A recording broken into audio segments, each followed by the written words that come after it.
Meron tayong 3 cards dito. Kailangan nyo pumili ng isa sa cards dito. Kung nakapili na kayo, simulan na natin. Boses ko talaga to, hindi to AI ha.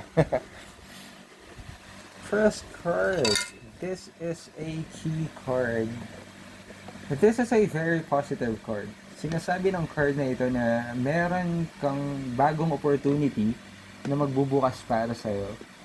Pwedeng kasagutan sa tanong na bumabagabag sa'yo, or pwede rin ito na yung isa sa mga accomplishments mo sa buhay mo. So, nag-succeed ka na sa isa sa mga pinagsisikapan mo. Ito yung key card. Next card. Snake.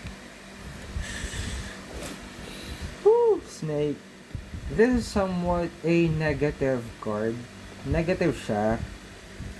In a way na posibleng merong taong naiinggit sa'yo. Malaki yung chance na traidorin ka niya. Sa love, pwedeng merong taong maging kaagaw sa partner mo. Pwede ring niloloko ka ng partner mo. Meron siya hindi sinasabi sa'yo. Ganon. Sa career naman, mag-ingat ka sa mga naiinggit na katrabaho mo.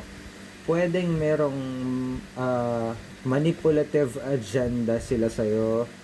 Pwede ring sabihin meron kang magulong landas bago ka umusad pataas.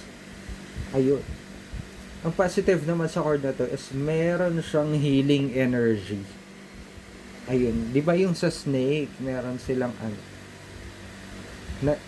yung nagsished yung skin nila. Ayun, meron dong letting go or change sa buhay mo. Mas dominant lang yung negative sa positive side niya. Ito yung snake card. Third card naman tayo is garden. Ito yung card na nagsasabing meron kang makakasalamuha na mga bagong tao sa buhay mo. This will expose you to a new set of people. Pwedeng social media interactions, like mag-trend ka or magkaroon ka ng post na madaming interactions, parang likes or shares or comments, ganun. Sa love, pwedeng madaming makialam sa love life mo. Maraming taong magka-interest about your love life, ganun. Tapos, sa career naman, pwedeng magkaroon ka ng online visibility or pwede ding magkaroon ka ng public recognition.